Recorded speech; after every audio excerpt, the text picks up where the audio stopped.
Kinumpirma ng NBI na nakalabas na ng bansa ang mag-inang Senator Loren Legarda at Congressman Leandro Leviste. May babala naman ang Ombudsman kina Legarda at Leviste sakaling hindi sila bumalik ng bansa. Si Victor Liantino nakatutok. Sa harap ng mga posibleng asunto at kinaharap na kontrobersiya, kinumpirma ng National Bureau of Investigation na lumabas ng bansa ang mag-inang Senadora Loren Legarda at Congressman Leandro Leviste.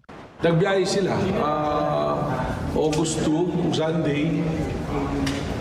Umalis papuntang Hong Kong si Congressman Leviste, si Senator naman. Yung final destination niya ay sa France. Natanong si Ombudsman Jesus Crispin Remulla matapos ang balitang lumabas ang mag-inang mambabatas. Sabi ni Remulla, naniniwala siyang babalik ang dalawa. Yan ba tatakasan talaga nila? Hindi, I don't think tatakas sila. Babalik yan. Okay, sir. Babalik yan. Naniniwala kami babalik. Thank you, sir. Baka gusto nilang umuwi na nakaposas pag hindi sila bumalik, di ba? Si Senator Erwin Tulfo naman ibinahagi ang nalalaman kung bakit wala si Sen Loren. Ayon sa senador, nagpadala ng sulat si Legarda kay Senate President Sherwin Gatchalian.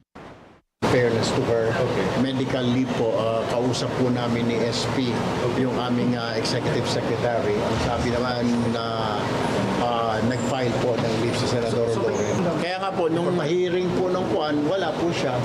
Sabi ni Senate President Win Gatchalian, wala siyang impormasyon sa foreign trip ni Legarda at hindi pa sila nag-uusap. Aniya, pag personal trip, hindi na kailangan ng travel authority galing sa Senado. Sinubukang kunin ng IBC News ang panig ni Senator Loren Legarda pero wala pa silang komento. Wala pang pahayag si Congressman Leviste. Victor Liantino, IBC News.